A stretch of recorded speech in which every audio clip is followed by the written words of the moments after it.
Hello दोस्तों, छीन लो selection series 13 में हम लोग उपस्थित हैं और आज हम फिर 10 ऐसे प्रश्न को देखने वाले हैं जो विभिन्न प्रतियोगिता परीक्षाओं में पूछा जाता है। ठीक है, इसमें देखिए पहला क्वेश्चन, लार में कौन सा एंजाइम पाया जाता है। ठीक है, तो लार में कौन सा एंजाइम पाया जाता है? टाइलिन पाया जाता है।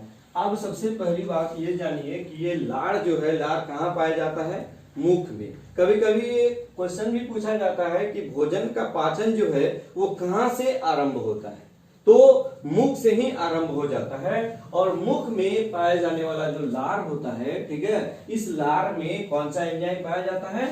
टाइलिन एंजाइम पाया जाता है, जो पाचन क्रिया को प्रारंभ कर देती है। ठीक है, उसके बाद दूसरा नंबर का क्वेश्चन देखिएगा कि प्रकाश संश्लेषण का प्रथम स्थिर यौगिक कौन सा होता है। ठीक है, ये क्वेश्चन खास करके बीएसएससी में देखिएगा पिछले बार पूछा गया है। ठीक है, और ये प्रकाश संश्लेषण का प्रथम स्थिर यौगिक कौन सा है? स्थिर यौगिक तो फास्फोग्लिसरिक अम्ल। आप इसको याद रखिएगा कि प्रकाश संश्लेषण का जो प्रथम स्थिर यौगिक है उसका नाम क्या है? फास्फोग्लिसरिक अम्ल। ठीक है, तीसरा नंबर का सवाल कि हीलियम को कौन सी गैस कहा जाता है। ठीक है, तो हीलियम को कौन सी गैस कहा जाता है? नोबेल गैस कहा जाता है। ठीक है, नोबेल गैस कहा जाता है किसको? हीलियम गैस को। अब जैसे देखिएगा हीलियम का एटॉमिक नंबर कितना होता है? 2। यानी हीलियम ही एक ऐसा तत्व है जो कि जिसका क्या होता है, बाह्यतम कक्षा में 2 ही सेल होता है। ठीक है, अब जैसे देखिएगा बाकी सबका कितना होता है? 8 होता है। ठीक है, लेकिन इसका कितना होता है? 2 ही होता है। उसके बाद देखिएगा अगला नंबर का सवाल कि अश्रु गैस कौन सा होता है। अश्रु गैस का मतलब होता है क्या? अश्रु गैस मतलब आंसू गैस। ठीक है, आंसू गैस कौन सा होता है? क्लोरोएसिटोफिनोन। यानी कि क्लोरोएसिटोफिनोन को हम लोग क्या करते हैं? अश्रु गैस कहते हैं, आंसू गैस कहते हैं। ठीक है, प्रायः क्या होता है कि जब बहुत ज्यादा प्रोटेस्ट किया जाता है, विरोध किया जाता है, तो भीड़ पर, ठीक है, भीड़ में जो है पुलिस के द्वारा ये गैस का छिड़काव किया जाता है। उस गैस को ही हम लोग क्या कहते हैं? आंसू गैस। और वो आंसू गैस में क्या होता है? क्लोरोएसिटोफिनोन।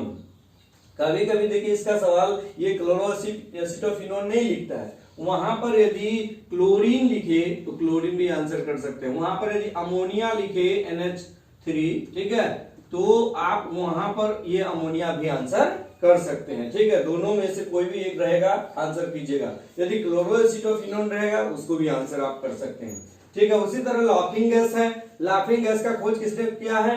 प्रिस्टले ने किया है। और उसका फॉर्मूला क्या होता है? N2O, यानी कि नाइट्रस ऑक्साइड को हम लोग लाफिंग गैस भी कहते हैं। क्लियर? उसके बाद चलिएगा 5वां नंबर का सवाल जो बहुत ही इंपॉर्टेंट है कि जल में जो पाई जाने वाली कठोरता है वो मुख्य रूप से 2 प्रकार का होता है। एक होता है अस्थायी कठोरता और दूसरा होता है अस्थायी कठोरता। अस्थायी कठोरता क्या है? अब इसमें ये अस्थायी कठोरता का क्या कारण होता है? इसमें क्या होता है? कैल्शियम और मैग्नीशियम के बाइकार्बोनेट। याद रखिएगा, कैल्शियम और मैग्नीशियम के बाइकार्बोनेट के कारण ही जल की अस्थायी कठोरता होती है। ठीक है, लेकिन जहां अस्थायी कठोरता की बात की जाएगी तो अस्थायी कठोरता जो होगी वो किसके किसके कारण होगी? यानी कि कैल्शियम और मैग्नीशियम के सल्फेट के कारण होगी। किसके कारण होगी? सल्फेट। ये एकदम बढ़िया से याद रख लीजिएगा कि जल में पाई जाने वाली जो कठोरता है वो मुख्य रूप से 2 प्रकार का होता है। एक अस्थायी कठोरता, दूसरा अस्थायी कठोरता। ठीक है, कठोरता, कठोर जल का मतलब क्या होता है? यानी कि जो साबुन के साथ आसानी से झाग नहीं देता है, ऐसे जल को हम लोग क्या बोलते हैं? कठोर जल बोलते हैं। क्या बोलते हैं? कठोर जल बोलते हैं। ठीक है, और ये जो अस्थायी और अस्थायी ये जो कठोरता होती है कितने प्रकार की होती है? 2 प्रकार की होती है। कौन कौन? अस्थायी कठोरता और दूसरा अस्थायी कठोरता। अस्थायी कठोरता होगी किसके किसके कारण? कैल्शियम और मैग्नीशियम के सल्फेट के कारण जो होगी वो अस्थायी कठोरता होगी। और अस्थायी कठोरता किसके किसके कारण होगी? कैल्शियम और मैग्नीशियम के बाइकार्बोनेट के कारण होगी। क्लियर? यानी दोनों क्वेश्चन आपको कहीं ना कहीं पूछा जा सकता है, आप बढ़िया से याद कर लीजिएगा, इसमें कंफ्यूजन की कोई बात नहीं। उसके बाद देखिएगा छठा नंबर का सवाल कि जल का शुद्धतम रूप या जल का शुद्ध रूप क्या होता है।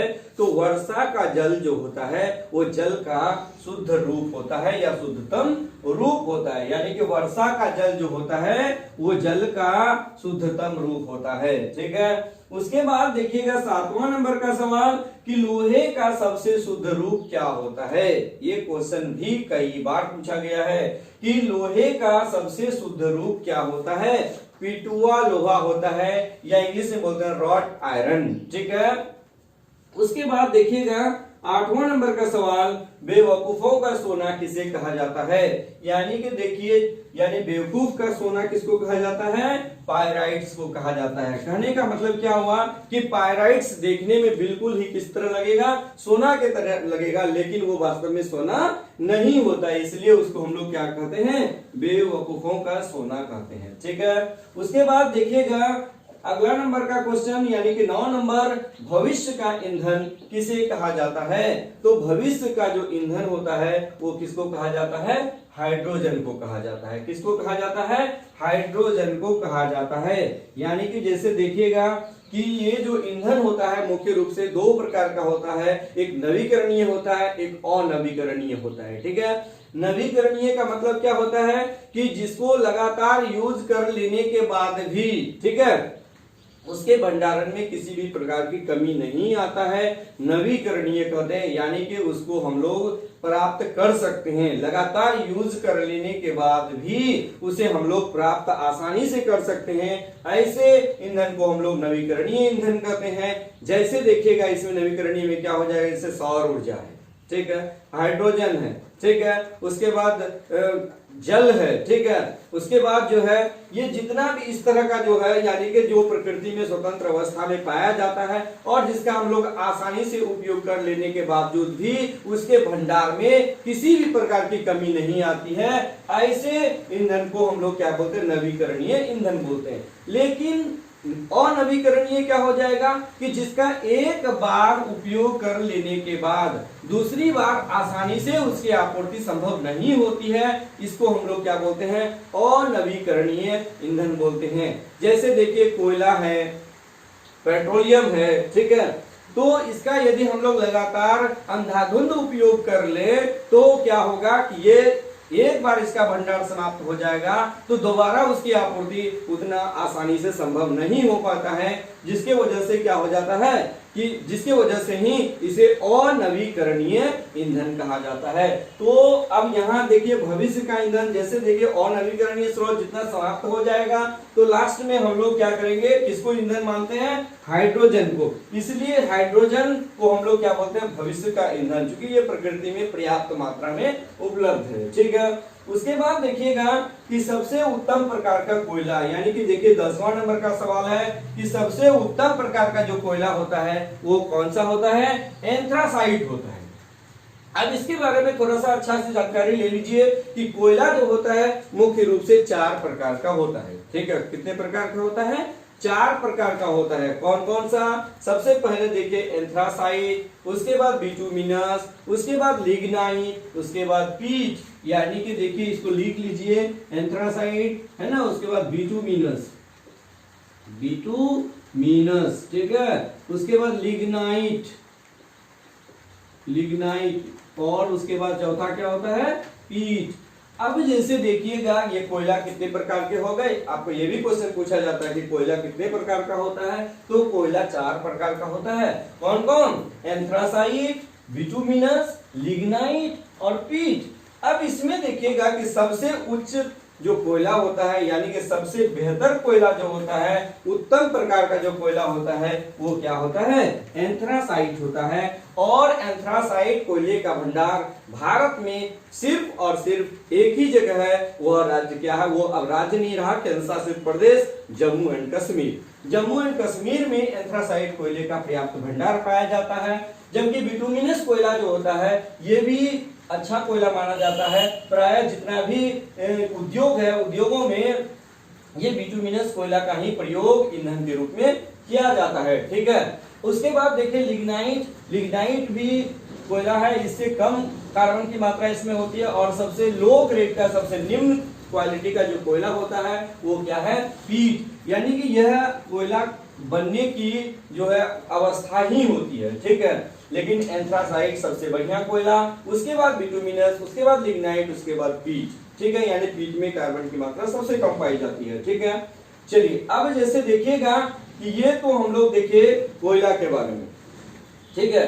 अब इसी तरह हम लोग क्या देखेंगे कि फिर अगले सीरीज में हम लोग 10 ऐसे महत्वपूर्ण सवाल को देखेंगे जो कहीं ना कहीं छपेगा, इसलिए आप लोग निश्चित रूप से इस सीरीज से बने रहिएगा 20 सीरीज तक, ठीक है। साइंस का सवाल मिलेगा, उसके बाद सोशल साइंस का अभी तो बहुत कुछ बाकी है। सोशल साइंस में आपको हिस्ट्री, सिविक्स, है ना, ज्योग्राफी, इकोनॉमिक्स, है ना, बहुत सारे सवाल आपको मिलने वाले हैं।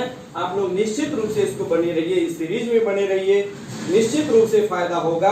आप इसको बने रहिएगा, उसके बाद ही आपको पता चल पाएगा कि सच में इसमें क्या फायदा है और नहीं बने रहने से क्या लॉस है, ठीक है। बस आज इतना ही, धन्यवाद।